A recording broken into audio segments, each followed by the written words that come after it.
I hope that's on the beginning, man.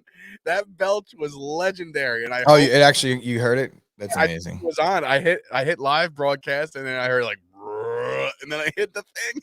I really hope that's on.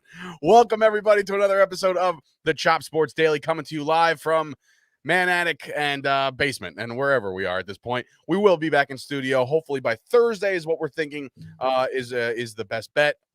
We do want to give a shout out to the Pick Bish, Dina Simpson, who has sanitized the entire place, according to what she's told me.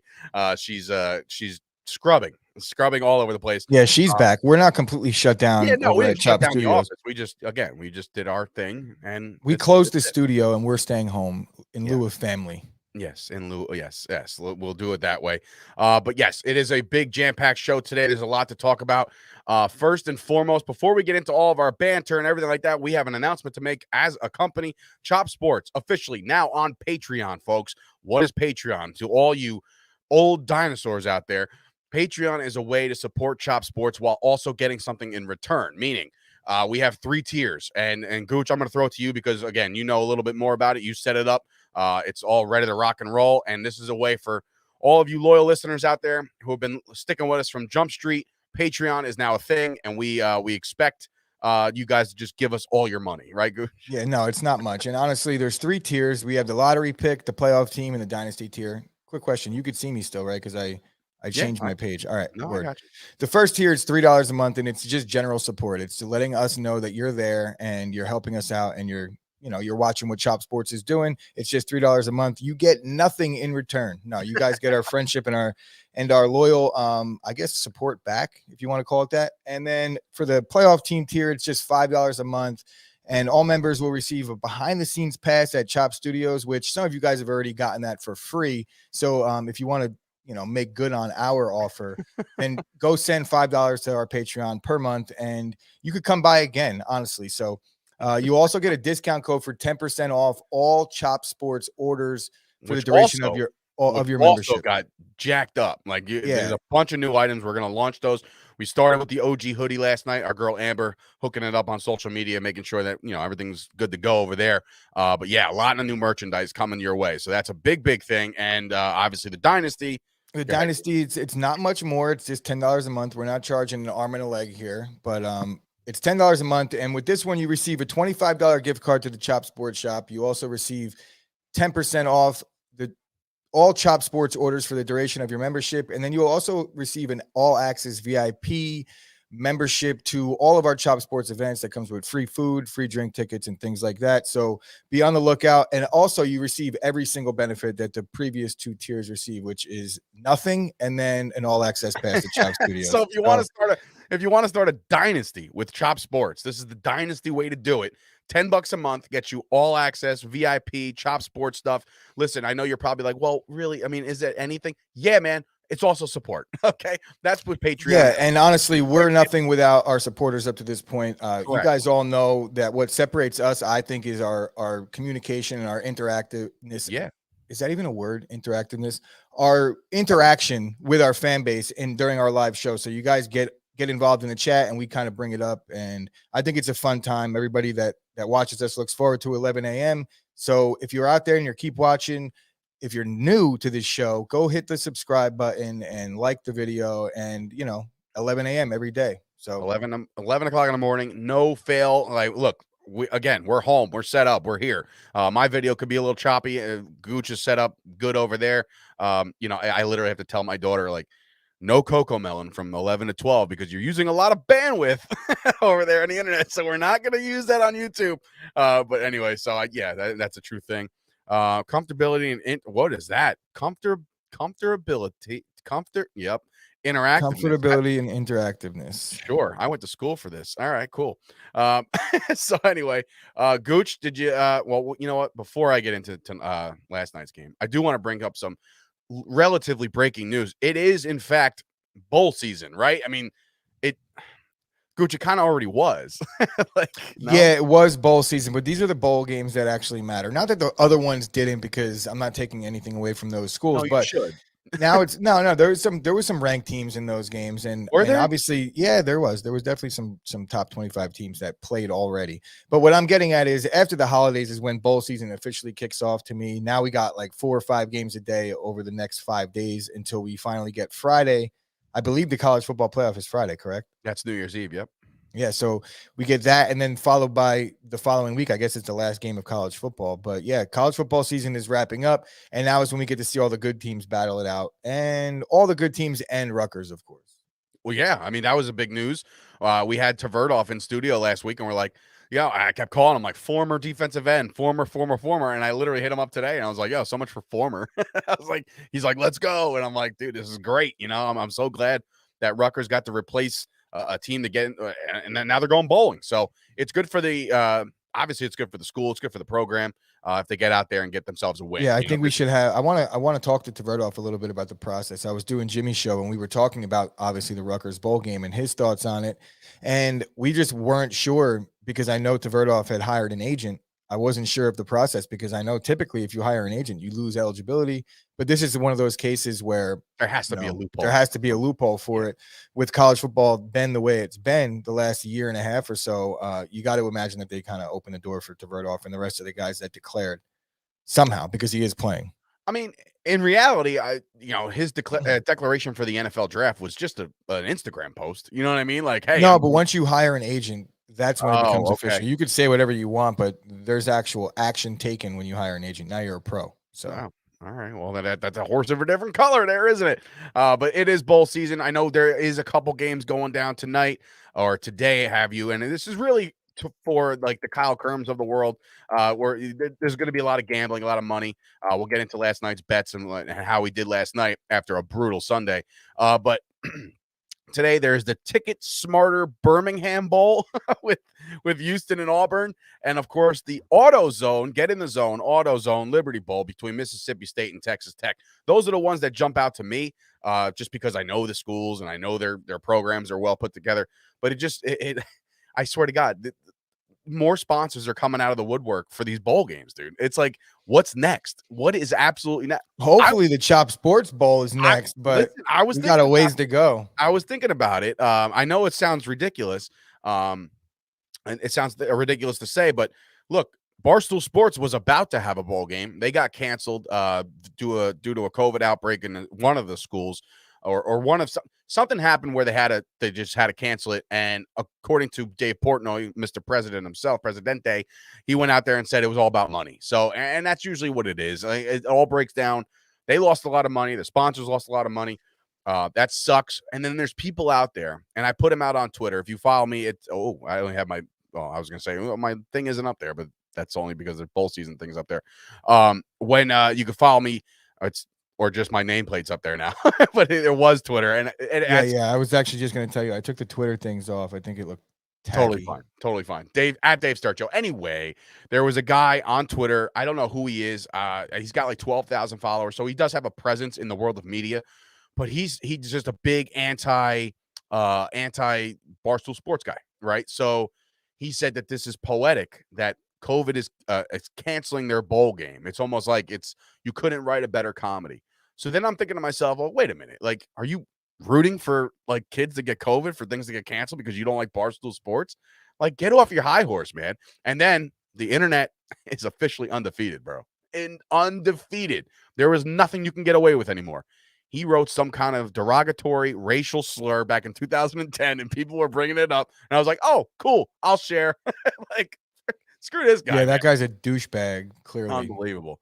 It just goes to show you that people, as high horse that you think you are, you have a past. Everybody's got a past, right? It's all about how you manage it and how you either get rid of it or, it's just insane to me that you would never think to, like, once you made it, like, there was times where I got hired by the Patriots the first time around, right?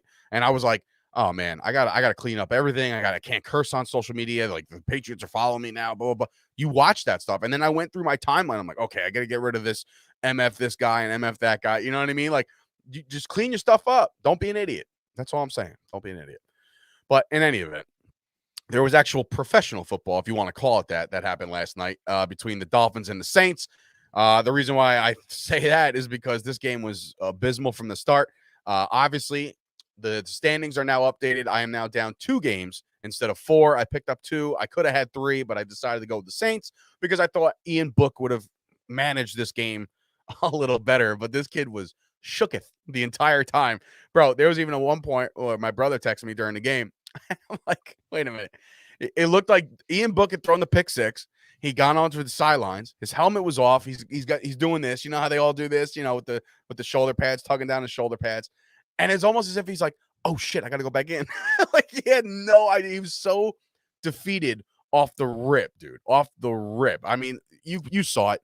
Shout out to Dave for commenting in the group chat yesterday when Kyle said something like Book is starting to settle in. I'm not really liking it. And you're like, okay, explain this to me like a 5-year-old who's never gambled in his life. And he's like, okay. In the beginning of the game, when he was in the pocket, he looked rattled. But now, and you were like, oh my God, the actual football player, Ian Book, not the actual Book that we're trying to take money Kyle from. Speaks, I think unbelievable. It's the first thing I would have thought of. And you dude, come on. Like when he said the book is looking comfortable and I'm not liking it, I'm like, oh man, maybe certain bets are coming in a certain way and he's not liking that. Yeah, I had one of those moments, but I actually caught myself before commenting. And I'm not even sure if I'm right or wrong right now. But yesterday when they were talking about, it was the toast, and they were talking about college basketball or college football, whatever the fuck they were talking about. And he was saying that a team was 10-2. And I was like, does he mean against the spread? And then I'm thinking to myself, like every single thing that kid does is against the spread. So obviously it's against the spread. So I didn't actually ask the question. I'm just assuming. I'm the idiot. I'm assuming. So yes, you're still the idiot. What's he mean? What's the book? But yeah, let me talk about that game last night. I have no interest in the game. I didn't bet it because I wasn't really confident. I wasn't confident. Kyle's VIP ticket. I just had a hard time. I just felt like the Dolphins have been squeaking by teams, even though they were on a win streak. I just have a tough time betting against the Saints at home in any situation, especially coming off the shutout of Tom Brady. So it just was like, all right, I'm gonna sit this one out because I had such high stakes on it for fantasy football. And lo and behold, I needed Devontae Parker. I talked yesterday as if I was in 2 finals and possibly 3. I am now in 1. Oof. So yeah, I had a tough one yesterday. I mean, man. You could probably make back all your entry fees with a win, right? I have no interest in my entry fees, Dave. I want bragging rights and titles. All right. There is no moral victories in the fantasy football playoffs. No, like it would cancel out all the other. Oh, you don't care. Never mind. It doesn't matter. But no, did you see my emoji face? It was just a disgusted one. That inside. Yeah, I'm going to tell you how it went down. I needed 11 points on the button for Devontae Parker. He had 0. So there was no real hope there. It was like the end of the first quarter. I just saw, like, I don't even know if he was on the field half the time. It doesn't seem like it. Yeah. So Devontae Parker got a nice goose egg for me. What was I thinking starting him? Let me tell you what I was thinking. Elijah Mitchell was hurt. So, I guess he kind of cost me my fantasy title, and Kelsey fucked me as well, but that's another story. I guess I get my due on that one because I've always talked shit about him. Yeah, so you did. You've talked a lot of shit about my guy, Travis Kelsey. But the one bad beat, this is the real bad beat, because Devontae Parker needing 11, he's had several weeks where he didn't get 11 this year. So I was expecting a possible loss there, but I had a 22-point lead or a 23-point lead on a one Ben Wexler. I was talking shit going into yesterday, not talking shit, but I had already side messaged the other guy in the finals and worked out a nice little percentage split. So we had the money worked out. I counted my chickens before they hatched. You did it, Evan. Evan did that. I don't give a fuck. You know what? I don't believe in that. That has nothing to do with it. It was that shitty pick at the end of the game that had everything to do with it. And now let me tell you, Ben, I know you're probably watching right now because I haven't seen much of you in the last couple of days or last couple of weeks.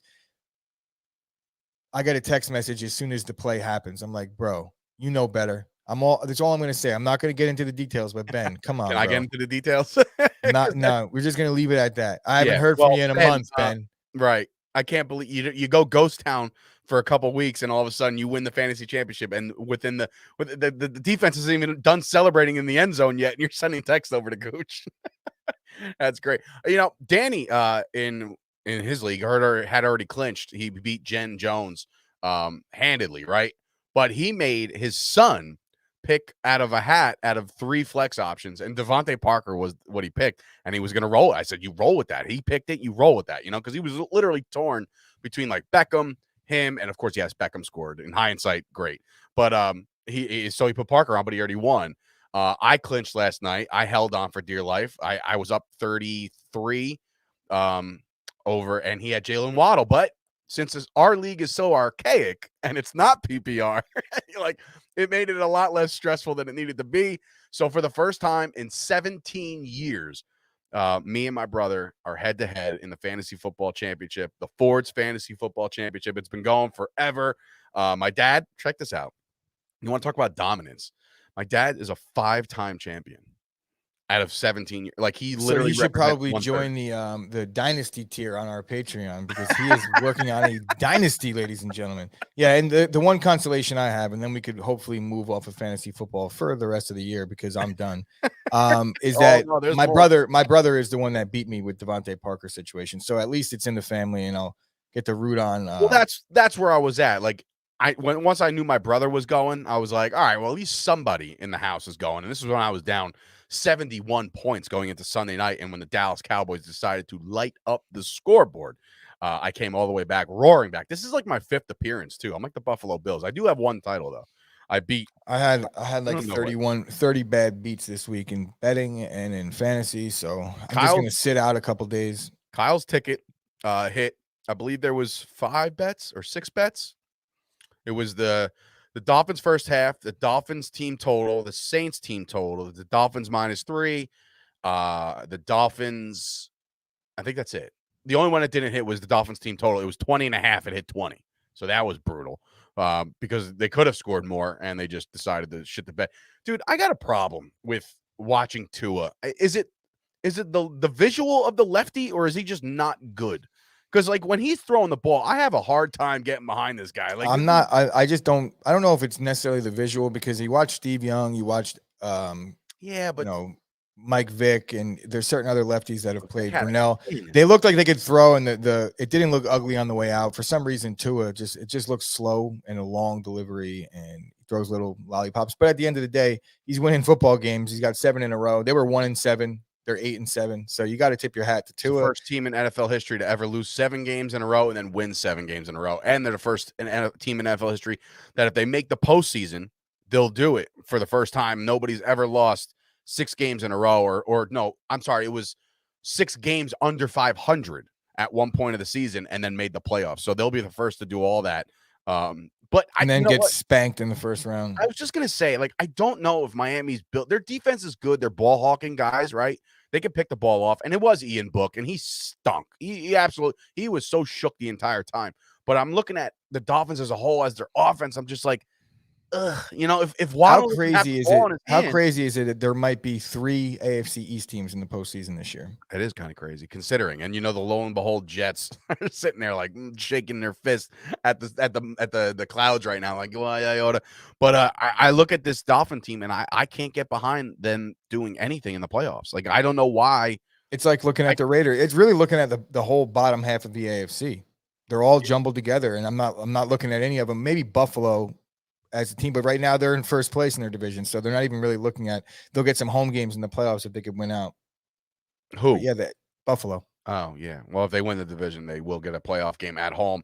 But yeah, I guess that puts the the bow on week 16. I can't believe it. We are now in week 17, which is the former final week of the year. There is no Thursday night football game.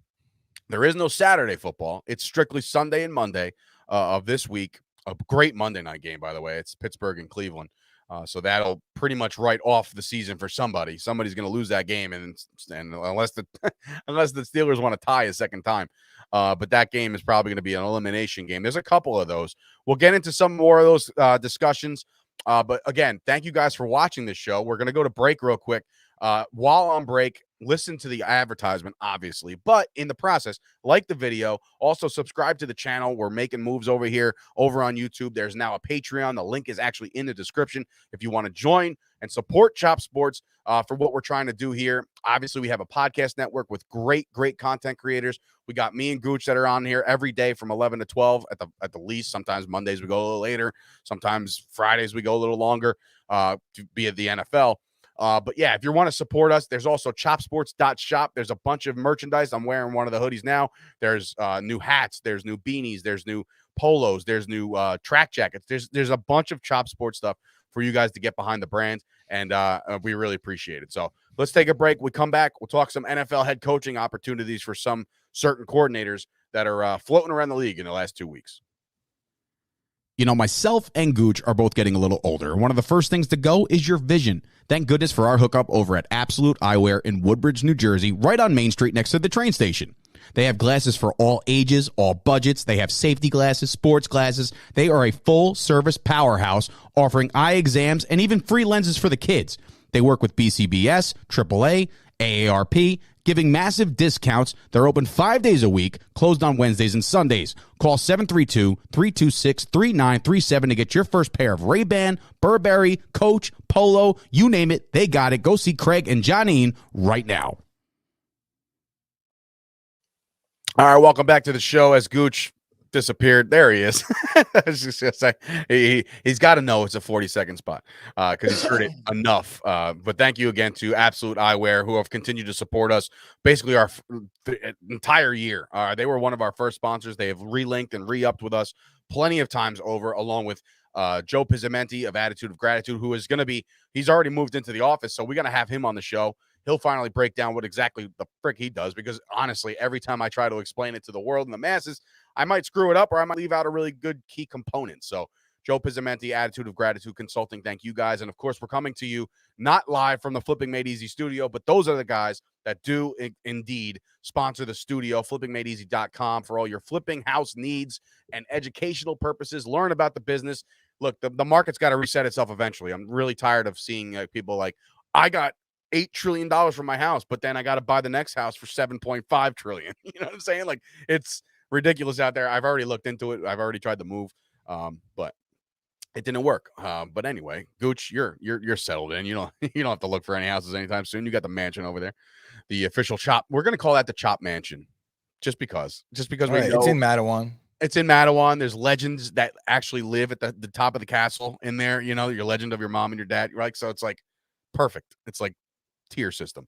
Anyway, a lot of stuff going on in the NFL this week. In particular, top NFL coaching candidates going down right now, because the new rule in the NFL, if you are a candidate, you can now start Zoom interviewing. You can't fly anywhere. You can't go to stadiums. You can do a Zoom interview with a front office for their head coaching vacancy. Now, there's been a lot of talk about a lot of guys, and the vacancies that we have right off the rip are the Jacksonville Jaguars, unless they have the potential. Anybody who fires their head coach midseason has the potential to keep their interim coach if they want, right? But they're looking for a coach.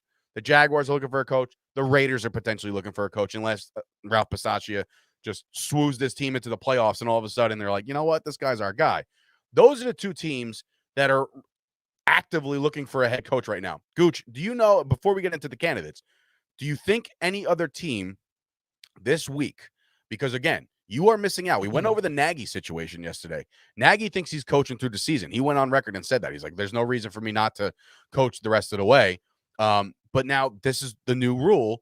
So does this come into factor for a guy like Nagy or anybody else around the league?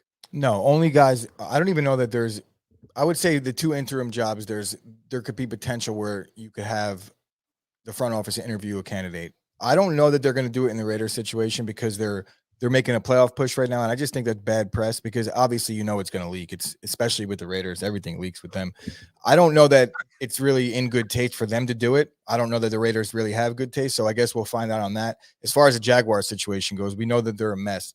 I don't know that any of the coaches should take that job, but at the same time, an opportunity like that to turn a franchise around, you have to jump at it. And the dollar signs, of course. Well, money. Yeah, I was going to say the Jaguar situation is only a mess because Urban Meyer came in, took a dump, and left. Well, no, the Jaguar situation is a mess because their ownership sucks. As much as that guy is a successful businessman, he is. They look at the teams that he owns in soccer; they're all bad. So it's not like he's out here owning any winning franchises. AEW, and they're doing pretty good. Well, that's another story. I guarantee if they were playing against somebody, they would get beat. So. The wrestlers are going to do a basketball team. But as far as the candidates go, there's a lot of interesting guys out there. The names that jump off the list, and the three guys that I put on the graphic is Leftwich, Kellen Moore, Eric Bieniemy. I put those on the graphic because I feel like those are the most recognizable faces. It doesn't necessarily mean that they're the most popular candidates amongst the NFL executives. I would say the name that jumps off the list to me when I do the most research, the name that pops up obviously is Kellen Moore and then Nathaniel Hackett, the Packers offensive coordinator, which I'm hoping doesn't happen. But we all know how the league works. When you have success, when you have multiple years of success consecutively, you get offered jobs. So it's a tough situation for a lot of the winning teams. And then you look at the coaching candidates outside of Kellen Moore on there. Eric Bieniemy, he's been the Kansas City offensive coordinator for how long now? This is like year 10 of us talking about Bieniemy getting a job. And Leftwich might be a product of the Tom Brady and Bruce Arians situation, but Byron Leftwich, when you win Super Bowls, you get opportunities, and there's a really good opportunity in Jacksonville for Leftwich to stay in Florida. He was drafted by the Jaguars, so it's kind of full circle situation. It would be nice to see him get that job and see what he could do with it. But outside of that, I just think that even the names that you see as candidates, you've seen more and more of the Matt LaFleur's getting the job, the Brandon Staley getting the job, where guys come out of nowhere, because it's the new movement where the Sean McVay kind of did was you don't necessarily have to have the experience. You just have to have good interviews, and you have to know football well and be able to relate to the players. You're seeing a movement around the NFL where guys that are getting first jobs, it's not like they've been around the block. Can you imagine sitting in on the McVay interview? How we talked in pre about like energize and like you can't give me anything because we're like you can't give somebody with high stress and high anxiety any uppers, bro. This guy would. Well, we're gonna do this, we're gonna do that. Here we go. I was like, if I'm the Rams, I'm like, okay, relax for a second. All right, just calm the frick down. You're gonna get the job. We know you're good. I also don't think, to your point though, before, I don't think that there's any teams in the league right now that have a coach that are going to do any interviews, because if you really think about it, how could you? You got to fire Nagy if you're going to interview another coach. You can't interview a coach. It's just in bad taste. It's really in bad taste, more so for the candidate to take the interview while there's a guy having a job. That's where you're not. I'm not saying you're wrong, but I'm saying you can only do it if you have a vacancy. Okay. So technically, the interim rule shows you as a vacancy right now, but nobody else has fired anybody. I'm going to throw out a name right now. I know you have these three here, right? And I know he's already been brought up in topics around my circle of people. Do you think Dan Quinn gets interviewed for a head coaching job after what he's done to that Dallas defense? No, I think there's certain guys, because there's other guys that are on the list, and a Raheem Morris, not a Byron Leftwich, a Todd Bowles, because the success that their defenses are having, but they've already had head coaching stops. And I think it's not necessarily proven that these guys can't get the job done, but it's more so proven that they're really good coordinators. So let them be coordinators for a little bit. I bring up a name like Wade Phillips. Great coordinator. Exactly. There's guys that are great coaches. I think Dan Campbell's a great example of it, where he gets the most out of his players, but he's not the best X's and O's guy. He's not the best leader, but he will get you to play really hard for him. And, I'm sure the players all love his style of coaching, but I think it's a different kind of thing, man, where you have to be really organized and really, really analytical in the NFL nowadays. Yeah. I don't think Dan Quinn is quite ready yet. And I think if you're a coordinator right now and you had head coaching experience like a Dan Quinn, I think you can leave your legacy as one of the greatest coordinators ever if you really want to go that route. Like, yeah, look at Steve Spagnuolo. Do you think that Steve Spagnuolo will be a good head coach? He probably won't. I think he actually might have gotten a chance somewhere. I think he got the interim job somewhere. Okay, so but point being is Dick LeBeau. There's coordinators that have not Jim Schwartz, but even though Jim Schwartz, that's another example, really, really good coordinator, but not a good head coach. It's scattered throughout the league. When you're a coordinator and you coach yourself into a position to get an NFL head coaching job, you're clearly a really good coach, because you didn't get there for no reason. It's just, like I said, it's not always the same thing. Being a head coach and a good coordinator are very different. Ken Paulman coming in off topic, but have you guys always been on Patreon? If not, congrats. No, we are officially on Patreon today. It is live. We are there for all the support, and I hope that you guys spread the word, and we'll share some links out after this to kind of hammer that idea home, that you guys have a chance to support Chop Sports and all we're doing. One more question though, real quick, about these coaches. Outside of the coaches that are vacant and the obvious Matt Nagy, who else do you think is on the? I know I'm putting you on the spot, but who else do you think is going to get fired? I think it depends on the last 2 weeks. So, like, if for whatever reason Minnesota we're in lockstep. I think Minnesota. If Minnesota gets crushed by Green Bay, which again in Green Bay, that's a very good possibility. You know what I'm saying? And then falls short. I guess they played division games in the 18th week where they got I guess they play the Bears. If they drop to the Bears, I don't know who the Vikings schedule. My brother coming. I just learned how to use YouTube, and we're asking him for Patreon stuff. This is very true. Whatchamacallit? So when it comes to the Vikings, if they get the doors blown off them 2 weeks in a row, or even lose the last 2 weeks, I think Zimmer has a good chance to get the boot because look, these owners are expecting results, and you can't continue. I think even if they win out and they don't make the playoffs somehow, that he's gone. You think so? Yeah. Yeah. Do you consider this like the Rodgers rule with the Minnesota Vikings? Like they have to consider the fact that like no matter how stacked they put this team together, that they have Aaron Rodgers at the top of the division and they just can't get over that hump. Yeah, I feel like that's been the case for a lot of When's the teams last for a time lot of years. When's the last time the Packers did not win the NFC North? There's been times. I mean, Rodgers has been hurt. There's times that they backed into the playoffs. The year that we won the Super Bowl, we were 10-6 wild card team. So it's definitely happened. Minnesota has been, and Chicago has had some years there where they were pretty dominant. They've gone 13-3 out of nowhere, 12-4 out of nowhere. So there's been years throughout the last 3 decades where we didn't win the division. Just a few. Yeah, in reality, just a few.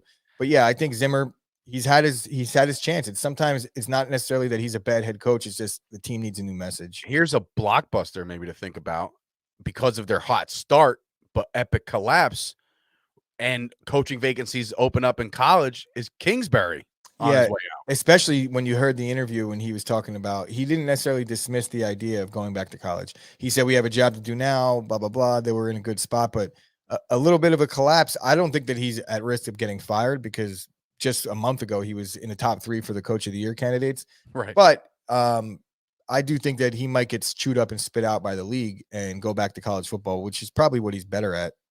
Yeah, that seems to be more his forte. Ken Palmer coming back in, except for the Giants ownership, they can give 2 shits. Yeah, I mean, look, Joe Judge, in all reality, I don't know how to rate like or at least put a number of years you put on a coach to get it right. It's only been 2 for Joe Judge, but they have shown time and time again to really suck. Like the Giants really stink, and everything they've done to put the product on the field has not been, good enough for at least the fan base and for the organization. You look at the New York Giants, bro. Every interview this guy has, he's very like Belichick-y, where he tries too hard, and then he's just like, yeah, you just got to pour a good foundation, and then it's concrete, and then blah, blah, blah, blah. I'm like, all this. Well, look, Coach Joe Judge last year, he had the team playing well. Going into the season, there was a lot of optimism surrounding the Giants defense, particularly. And Joe Judge, I thought going into the year was one of those guys that he could really show me something and turn the team around because of the way they played last year. They were in every single game that they played. This year, the Giants just fell flat, and they spent a lot of money in the offseason and they still fell flat. I understand there was injuries, but guess what? Everyone has dealt with injuries, and we all know that. So it's not really an excuse. That's not an excuse. I mean, it's we're realizing Daniel Jones is not the guy, and Giants fans have realized he's not the guy. But all of a sudden, you know what? We're bringing him back. He's the guy. It's like I don't mind them bringing back Daniel Jones necessarily because, like I said, it's harder to move on from the player. For Cowboys, Joe Judge, he's got to go. He's got to go. He just doesn't seem. Gettleman and Judge need to get shipped out. And here's the thing, here's what I would do if I was the Giants GM. If I'm the Giants GM and I come in and I'm hired, right? I'm firing Joe Judge because based off of results last 2 years. I'm bringing in a head coach who will analyze and look at Daniel Jones in his first couple months of being in the program, right? And if he feels that based off the tape that he's put out there and based off his mini camps and all this other stuff, if they feel they need to go draft a quarterback, then you do that under the new regime, and then you let him compete for the starting job. And then by week 4, when the Giants are 1-3 and they've lost 2 really bad games, you're like, all right, it's time for XYZ, whatever the hell the guy's name is. The Giants have never really brought in a veteran to push Daniel Jones. They did that when they had Eli. Kurt Warner. They already had Kurt Warner, but still. No, but he was there, and he was there to be. Now, who do you have? Mike Glennon? Jake from State Farm? Like, you don't have competent quarterbacks to guide this guy. Get him as silly as it sounds, get him a Joe Flacco in the minicamp. I don't know, somebody that can just at least show him the way to at least quarterback. Like, there's going to be guys out there, right? Nick Foles will probably be out there. Andy Dalton will probably be out there. Guys like that will be out there, and they're capable. I could easily see the Giants hiring Nathaniel Hackett. That's the Packer guy? Yeah. They have a history of hiring Giants coaches, Packers coaches in the past. Yeah, I could definitely see it. And he's done well with quarterbacks. He made Ryan Nassib a pro prospect in Syracuse. So it's pretty impressive. But yeah, so the coaching search is definitely something. Oh, there you go. Danny brings in a break. Jimmy G, what are we going to do? Because you know what? That's a great segue as Danny presents the segue that I wanted to talk about. The 49ers, obviously, there's a tear in Jimmy G's thumb, right? So now all of a sudden, Trey Lance is being slated as the guy. Ken Palmer coming in. Aaron Rodgers will be out there. I don't foresee that happening. But yeah, so Jimmy G tears his thumb. He's a questionable thing. We don't know about his situation going into the final 2 weeks of the year. So it could be Trey Lance time, right? It could be the time where we were talking about it, a week ago, bro? When is it going to be his time? Well, here you go. Here's your opportunity, kid. Can the 49ers, I'll ask in two parts. Well, we'll start with the Jimmy G one. Do you think Jimmy G gets moved if Trey Lance shows something?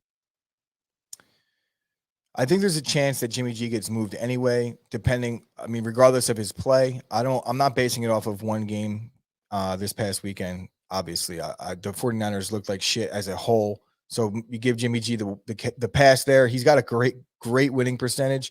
But if Trey Lance comes in and he shows and he carries his team into the playoffs and then maybe has a little bit of a spark in the playoffs, then yeah, I could see them moving on from Jimmy G. There's a lot of money. I know it's like $25 million. I talked about the contract last week, is about how it's getting better as time goes on because there's other guys getting paid, but really 25 million is 25 million. That's on the cheap side now. How much better does Jimmy G make them? They're hovering around 500 right now, so it's not like he's really making them that much better. Yeah, I could easily see them moving on from Jimmy G. I know I'm switching. I'm flip-flopping from last week, but yeah, I wonder if Garoppolo would be a competent quarterback to bring in to compete with Daniel Jones. I wonder if Giants fans would like that. Like he's a game manager. He's an Alex Smith type quarterback where he's just like underneath, let the playmakers make plays. Now the Giants are so confident in guys like Kenny Golladay and Tony and Shepard. The 49ers offensive line is light years better than the Giants. So very Jimmy G with no offensive line, I don't know if that's a good recipe. That's very true. Very true. But yeah, it remains to be seen what happens with Jimmy G. Another one, the Tampa Bay Buccaneers getting hit bad here. Shaq Barrett out in the last 2 weeks with something. I forget what it was. I think it was a knee. And then they're losing Mike Evans to COVID and a hamstring. So again, they showed it last week that they could do it without him, which is fine, But like, how long can that sustain? Like, if they got to win games here to solidify they're going to be the 3 or the 2 or the 3 with Dallas and the Rams doing their thing. Everybody's tied up. I was confident that they could overcome the injuries to the offense because Tom Brady and they were loaded. So having that depth was key for them. And with Antonio Brown coming back at the perfect time, it gave them that little boost that they needed. But Shaq Barrett, I think what made this whole team tick even last year was that defense down the stretch got really hot. They were stopping the run really well all year. I don't know that that's changed much. I think that they're still going to be pretty stingy against the run with Vita Vea and Sue up front. But getting to the quarterback is another issue. They're already susceptible in the secondary. So, yeah, I think Tampa Bay is definitely reeling right now. It's a good thing for me and you, that's for sure. Yeah, if you're looking at it as a whole, I think the number 1 seed is great and all, and I do appreciate the number 1 seed of having that bye. But I don't know. I'll throw it to you, Gooch. Let's just say everybody's healthy. You're all good to go. Everybody's back, right? Bakhtiari, Jair, all these guys, right? And you're rolling. You're kicking the shit out of the Vikings, and then you beat the brakes off the Lions. Do you really want to take a week off? I absolutely want to take a week off, man. Yes, 100%. Because the 2 seed gets you a home game in the second round, too. Yeah, but do I want to play against a tough team? We don't know who that 7 seed is going to be. It could be a Vikings team who's already beaten us. I'm not really worried about whoever we would have to play, but the NFC, man, anything could happen. The 49ers have the ability to take over a game here and there. You got the Trey Lance factor, which we don't know much about him. I watched Baltimore and Chicago kind of have their way with us in at least a half each of football with their quarterback running all over the field. I'm really not excited about seeing Trey Lance run on us. I'd rather just have the bye week. That's simple. Not having to win an extra tough game. It's that simple. And then, not to mention, the way we've been playing at home this year, having to possibly go on the road in the NFC Championship, I'm not really keen on that idea. So, yeah, so I want that bye. You're telling me you're not confident in Aaron Rodgers going to AT&T? No, I am. I would be very confident, but at the same time, I would be a little more confident having that game at home. So, yeah, it's so crazy how opposite I am of this. I know it's crazy. Whoever Hey Guys is, go on over to YouTube right now. There's a link in your thing. Say Hey Guys again so we can bring you up. And of course, good morning to Ashmere Fit doing her thing over at What's I'm up, sure she's baby? doing it for cardio. Also, the major reason, the one and only reason, I could have not said any of the other reasons why I want that bye week besides this one reason. It's Aaron Rodgers' toe. We need our quarterback to get more healthy than he is right now. I think that Shout he's out to your obviously own offensive lineman who stomped on it. yeah, dude, tough. And it was like 2 plays after Miles Garrett, or Garrett Miles, as I know him, stepped on his foot. Yeah, it was. We need an extra week. Get Aaron Rodgers as healthy as possible. Everybody is banged up right now. So even the guys that you don't hear about having injuries, they're injured too. So get everyone healthy.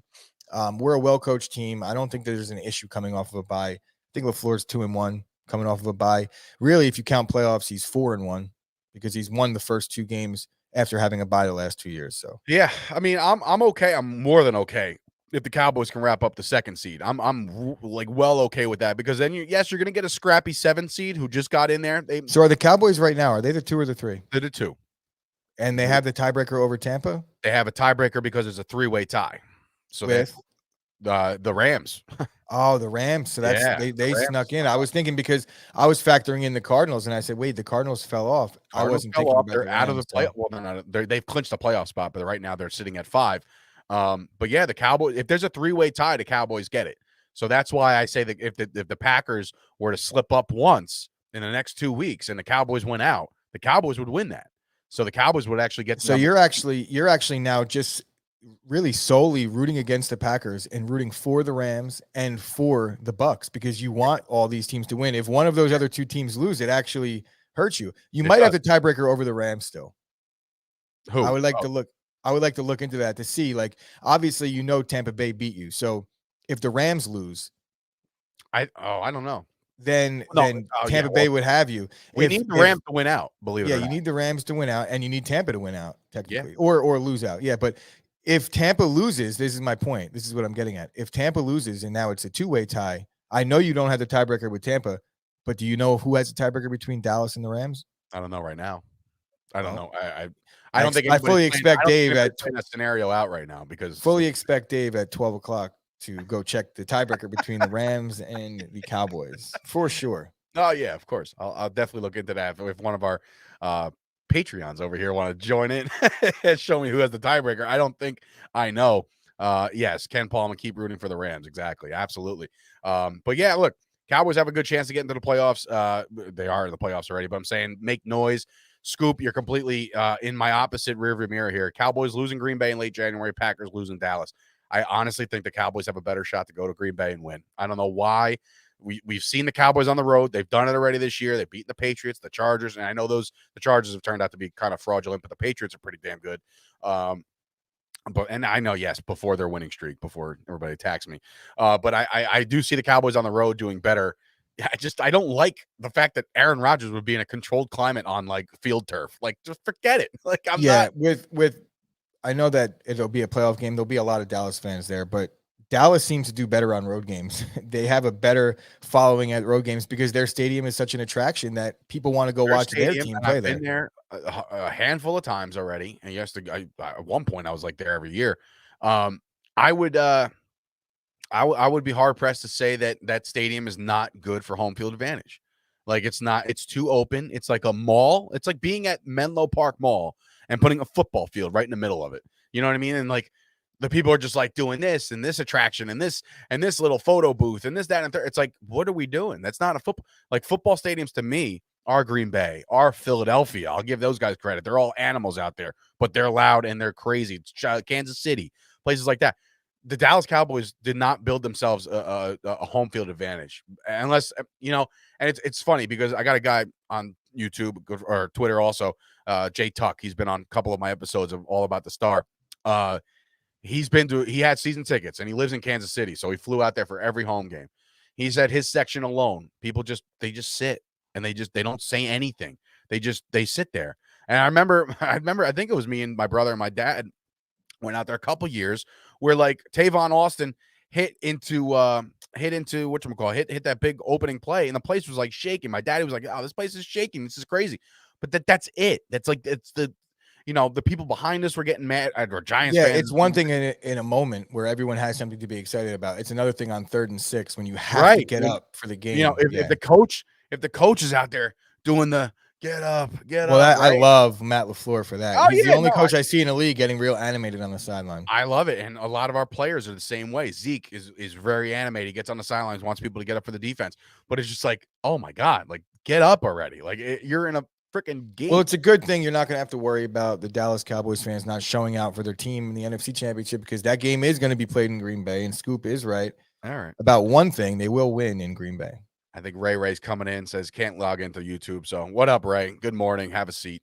Yeah, here we go. Funny as shit was Cowboys doing the get up motion at MetLife because that's exactly what happened. Like every time you go to the Dallas Cowboys and please, NFL, I'm begging you. I'm retiring from cold weather games. I'm not doing it again. Maybe that's why I'm like nasally, right? Because of freaking being out in the wind and just drinking all day and just getting sick out there, right? Like, dude, stop scheduling the Cowboys Giants game in New York in December. Get that game in September and then switch it over. Oh, shut up. Grow a pair. Grow a pair. Don't go to the game. I won't. We're talking about Lambeau Field as a real stadium, and then you're saying no more December games in New Jersey? The fuck? Go to Lambeau in January, bitch. Yeah, go ahead. Can't wait. Why don't you go? Why don't you go? I've been. I was at the second coldest game in Brett Favre's career. Shit was a nightmare. It was. We won in the last play. Variant. First of all, I did not test positive, so relax with that. But Catherine Zeta-Jones variant. I don't really know how to refer to that, but that's pretty funny. Scoop is also, congratulations to Scoop. He's in the finals in the AFC for our 16-man fantasy league. And I do want to give a quick shout out to those who are in it. Joe LaCorey is playing in the championship game against, I had it pulled up right here, Joe LaCorey against Eric Wiskillo. I don't know. And then Scoop is taking on Carmen Rayner. Now, remember, to win this whole pot, you got to get the highest score out of all 4 teams. Obviously, win your game, clearly. And if you're the higher score of the other guy who won, you'll get the main prize. And then we'll just write you a fat IOU, and we'll see you next year. So, in any event, that's going to do it for today's show. We have had, again, a lot of Monday Night Football talk. Tomorrow, we're going to get power rankings. They did get released. I don't agree with a couple already, so we'll go over those tomorrow. We got a lot of know who number 1 is. Yeah, of course. They haven't moved at all. It's fine. You keep winning games, you're not going to move. But anyway, no late season NFC East games in the Northeast because South Central teams can't dress warm. That's really good, Ken. But in any event, and I think it was you, Ken, or somebody said that Aaron Rodgers was used to the cold weather. Like, I'm so tired of that rhetoric. Like, nobody gets used to playing in 20-degree weather. He's a California kid. Stop. Like, I wouldn't say he's used to it, but he's also a Northern California kid. So Northern California is like New Jersey. I don't know what you know about California, but don't think for one split second that California is all sunny and nice. Wait. Look at the size of California on a map, Dave, and then look across and look at where it is geographically with like Maine. It's the same fucking thing. First of all, California is a big state. Very big state. Well aware of the size of California. Thanks. Secondly, California doesn't it doesn't snow in California. All right. We're gonna pretend you never said that. All right. Why? Dave, what? Dave, do you think that Nick Diaz was born in sunny California, or was he born in the mean streets of Northern California and stuff? Like, come on, Northern California is like they frown on Southern California. It's like a beef. Dina is it does know. She's from and even my brother. Jesus Christ, everybody's coming for me here. Oh my God, Northern Cal. She's from I'm just firing off all these comments. All right, you know what, everybody calm down. Okay? It doesn't snow in Maine either. There's mountains in Cali. It's like the Pacific Northwest, bro. I didn't know. Listen, I know that Seattle gets shitty weather, like the Seahawks. Right? It's like the state right above California. Oh man. Well, I should have closed this show 4 minutes ago because had I not, now I get brutalized for the rest of the show. He was in 4th grade. Thank you, Scoop. I appreciate it. Oh my goodness. Anyway, Again, one more reminder that if you're watching this, subscribe to the YouTube channel, okay? Like it, please. Dave just got canceled, according to Dina. Yes, that's it. I'm done. It's over. It'll be the Gooch and Gooch show going forward. No beach in Florida. That's funny. Okay. All right. Everybody pump the damn brakes. If you want to support us, we are on Patreon now. Okay. Chop Sports is on Patreon. The link is in this description. If you want to become a supporter of Chop Sports, just general support, it costs you literally $3 a month. If you want to go above and beyond, there's a $5 tier and a $10 tier. It does get billed monthly. You get all the perks that we listed that are in the website. Go check that out. So we appreciate it in advance. And of course, thank you guys for supporting. The views keep going up. So every day, just tell your friends about us every day, 11 o'clock, no matter what the situation is. We are equipped for a show every day of the week, Monday through Friday. ChopSportsMedia.com for everything else. ChopSports.shop. I can't keep my eyes off the comments. Dave thinks Colorado's in Africa. Probably.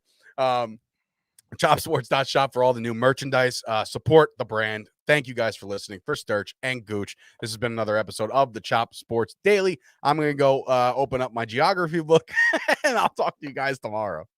Bro, I just had like 31 highly cancelable jokes based off of this last conversation. Like there's no blank in blank. And we could just fill in those blanks with ad libs. I'm falling over now. This is great. Everybody can go F themselves. Thank you.